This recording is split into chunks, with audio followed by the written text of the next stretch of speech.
Yo, what's going on, guys? This is Houston Sports Talk back into the video today, and today the Phoenix Suns have fired Mike Budenholzer after one season as their head coach, and it's the third straight season that the Phoenix Suns have fired a head coach, and it's this time it's Mike Budenholzer. Last year was Frank Vogel. Year before that was Monty Williams.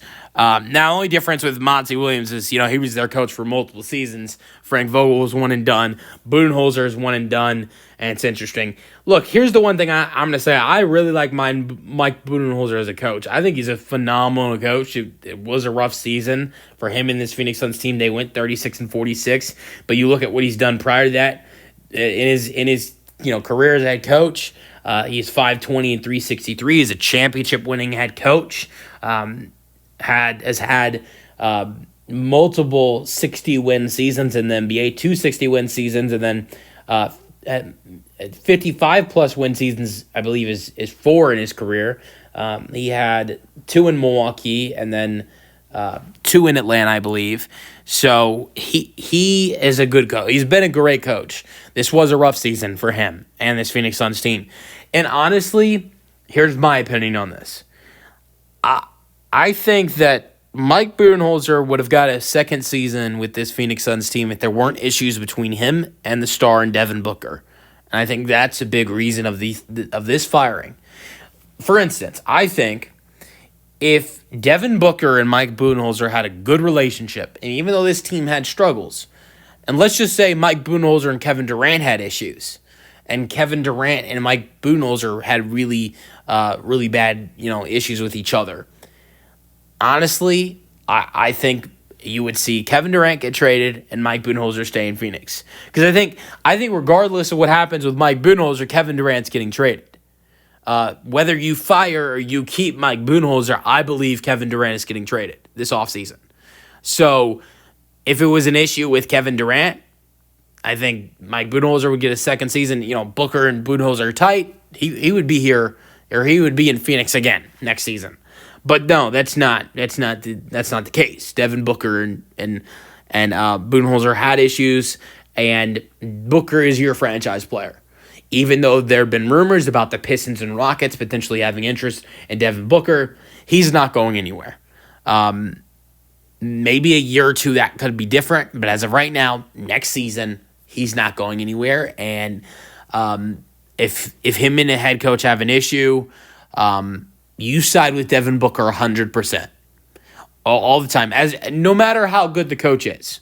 And like I said, I think Budenholzer is a good coach, but he is not that good of a coach to keep him when he has issues with your star player, your franchise player.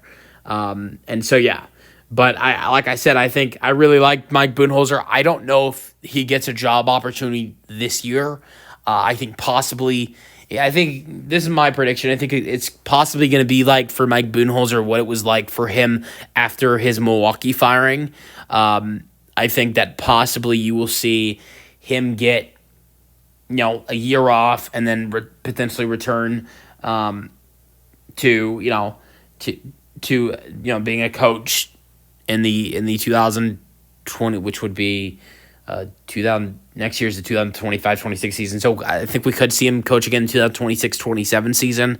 I don't know. Maybe I could see Denver potentially having some interest, but maybe they'll interview him. But I don't think Denver will go with that route. Another thing I will say, if I don't think Nick Nurse is going anywhere, but what I would say is if Philly potentially decided to let go of Budenholzer, that would be an option, but I don't think Philly's going to let go. If Philly let go of Nurse, I think Budenholzer would be an option, but I don't think Philly's going to do anything there. But yeah, so I think Budenholzer is probably not going to be a coach next season, but I think he could, after next season, he could be a candidate in some places. We'll see though. Yeah, but let me know your thoughts on and here's one thing I would say. And this is a prediction. If I were Mike Budenholzer, maybe you want to take the year off, but if you want to be an assistant somewhere, I think maybe going to Boston could be smart. And this is why I say this. You got Drew Holiday, a guy that Mike Budenholzer is very familiar with, and honestly, I think they're going to be looking for a new lead assistant head coach. Yes, Joe Mazzulla is your head coach, and yes, you got a really good assistant head coach right now, and Sam Cassell. But as more of head coaching openings pop up, and as long as Sam Cassell has been an assistant and as experienced as he is, I am more convinced that Sam Cassell is going to get a head coaching job somewhere. He deserves it. Sam Cassell, if you paid attention to him as an assistant coach, especially the last 2 years in Boston, but his time when he was at Philadelphia, the Clippers, he deserves a head coaching opportunity. And if Cassell finally does get that opportunity as a head coach somewhere, and Boston does lose, they do lose their lead assistant, Mike Budenholzer could be a really nice lead assistant next to Joe Mazzulla, especially with the chemistry he has with Drew Holiday and the history they have, for Milwaukee. So that's one thing I thought of potentially if you see Sam Cassell get that head coach opportunity that he so rightfully deserves. Let me know your thoughts on the firing of Mike Budenholzer and where you think the Phoenix Suns should go from here. Let me know your thoughts in the comment section, and peace out.